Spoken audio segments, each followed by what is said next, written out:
सता देने वाली सर्दी थी, लेकिन जैसे ही सुबह हुआ वो जो सूर्य देव है उन्होंने अपने दर्शन दे दिए और कहीं ना कहीं जो सर्दी से लोगों को राहत मिली है। लेकिन आज शीत लहरें चल रही हैं, तो शीत लहरें चलने से कहीं ना कहीं दिन में सर्दी है वो बढ़ने के चांस अधिक रहेंगे, क्योंकि शीत लहरें जब चलती है तो कहीं ना कहीं सर्दी का जो सितम है वो बहुत ज्यादा हो जाता है। और अगर शाम के तापमान की बात करें तो शाम को जो रात्रि का जो तापमान था वो बहुत ज्यादा नीचे लुढ़क गया था और जो ठंड थी वो लोगों को गला रही थी। यानी कि जो रात को तापमान अधिक रहता है, दिन में कहीं ना कहीं जब सूर्यदेव अपने दर्शन दे देते हैं तो कहीं ना कहीं जो लोगों को है वो सर्दी से राहत मिलती है। एक बार आपको तस्वीर दिखाऊंगा पीछे से, देखिए कि तस्वीर कितना आज सूर्यदेव है अपने दर्शन दे दिए, चारों तरफ सूर्य का प्रकाश फैल गया है और जो लोग हैं वो अपनी दिनचर्या जिस तरीके के रूटीन होता है सुबह का उसमें लग गए हैं। और जैसे देखिए अगर कोहरा होता है तो विजिबिलिटी कम हो जाती है, लोगों का आम जनजीवन है वो अस्त व्यस्त हो जाता है और कहीं ना कहीं उन्हें बहुत परेशानी का सामना करना पड़ता है। लेकिन जो आज सबसे बड़ी बात है कि दिन में जो सर्दी का सितम है वो कम है, लेकिन अगर रात की अगर सर्दी की बात करें तो रात को लोगों को गलन वाली जो ठंड थी उसका एहसास हो रहा था। जी नलिनी, ठीक है, प्रशासन किस तरह की व्यवस्थाएं करता नजर आ रहा है? अगर रैन बसेरों की बात कर ली जाए, अगर आवारा पशुओं की बात कर ली जाए, प्रशासन की तरफ से क्या व्यवस्थाएं? देखिए प्रशासन की अगर हम बात करें नलिनी तो प्रशासन अपने स्तर पर रैन बसेरों की व्यवस्था करता है। रैन बसेरों की व्यवस्था है उन्हें सुदृढ़ करता है कि जो बेसहारा लोग हैं, जो असहाय लोग हैं वो आकर रैन बसेरों में अपनी रात गुजार सके और जो ये सर्दी का सितम है उससे बच सके।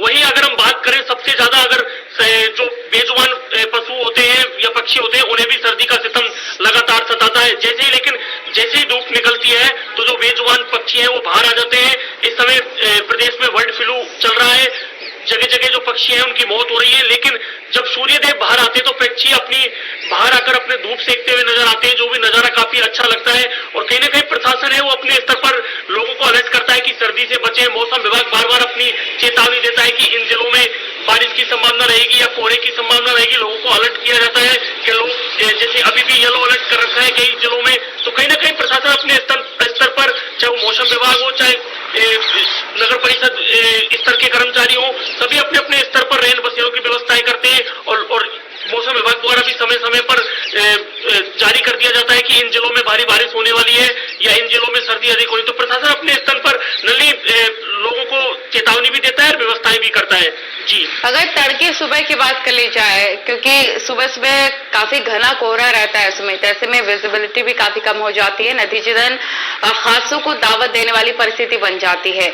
उस वक्त के क्या असर रहते हैं, क्या हालात रहते हैं, क्या प्रशासन की तरफ से व्यवस्थाएं रहती हैं रोड्स पर?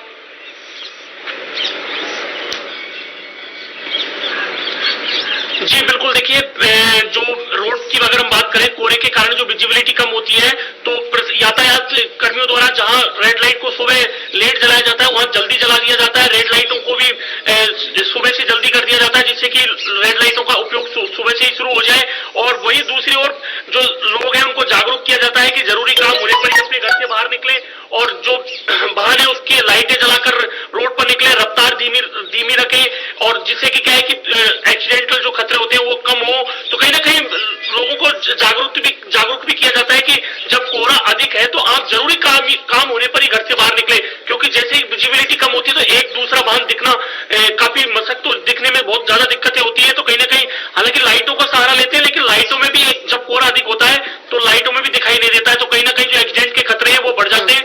यातायात है वो लगातार जागरूक करता है कि आप घर से जरूरी कार्य होने पर ही निकले और जो अपने इंडिकेटर्स हैं उनको जलाकर रखें और गाड़ी की रफ्तार है उसको धीमी रखें। तो कहीं ना कहीं जो स्तर पर जो लोगों को जागरूक किया जाता है। जी बिल्कुल, साथ ही आपसे ये भी जानना चाहेंगे क्योंकि जिस तरह के भी हालात नजर आ रहे हैं, ठंड काफी ज्यादा है, उस पर उसकी वजह से किसानों की जो फसलें हैं उस पर भी काफी असर पड़ने की संभावना व्यक्त की जा रही थी। तो क्या किसानों की फसलों को इस शीतलहर से फायदा पहुंच रहा है या उनकी फसलें खराब हो रही हैं समय? जी नलिनी, बिल्कुल मैं आपको बता दूं, अगर किसानों की खेती की बात करें हम तो किसानों की कुछ खेतियां ऐसी होती है जिसमें सब्जियों की खेती, अगर उन पर अधिक ठंड पड़ती है, पाला पड़ता है तो कहीं ना कहीं उन्हें नुकसान होने की संभावना ज्यादा रहती है। वही कई फसलें भी ऐसी होती है जिन्हें भी अगर अधिक पाला पड़ने से नुकसान होता है। वही कुछ फसलें गेहूं की है जैसे, तो इन फसलों को अधिक ठंड पड़ने से फायदा होता है। वही अगर हम धरती पुत्र किसान की बात करें तो किसान भी इस समय अपने खेतों में है और खेतों में अपनी खेती का कार्य कर रहा है, तो वो कहीं ना कहीं जो पाला है उसे लेकर चिंतित जरूर दिखाई देता है, क्योंकि जब बर्फ के जैसा सफेद चादर बिछ जाती है, पाला पड़ता है, तो कहीं ना कहीं देखिए कई सब्जी की फसलें तो ऐसी होती है जिन्हें पूरे नष्ट होने के चांस रहते हैं, क्योंकि पाला जब अधिक पड़ता है तो उन्हें नष्ट होने का बहुत ही ज्यादा डर रहता है। तो इसलिए कहीं ना कहीं किसान चिंतित भी है।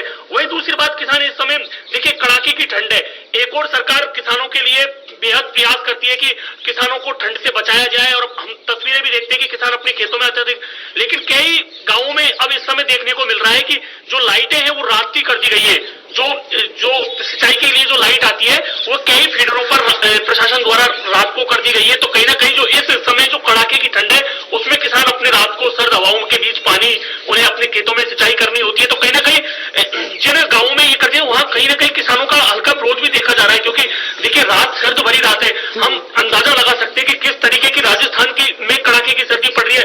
लगातार इंडिया न्यूज लगातार अपनी खबर दिखा रहा है, ग्राउंड जीरो से अपनी खबर दिखा रहा है कि राजस्थान के कई जिलों में किस तरीके से सर्दी ने दस्तक दे रखी है। तो कहीं ना कहीं धरती पुत्र किसान है वो इस समय खेतों पर है और उन्हें कहीं चिंता भी सता रही है, तो कई जगह उन्हें कई फसलों को लाभ भी इस सर्दी से मिलता नजर आ रहा है। जी नलिनी। ठीक है, आपका बहुत शुक्रिया तमाम जानकारी साझा करने के लिए। काफी ज्यादा ठंड है।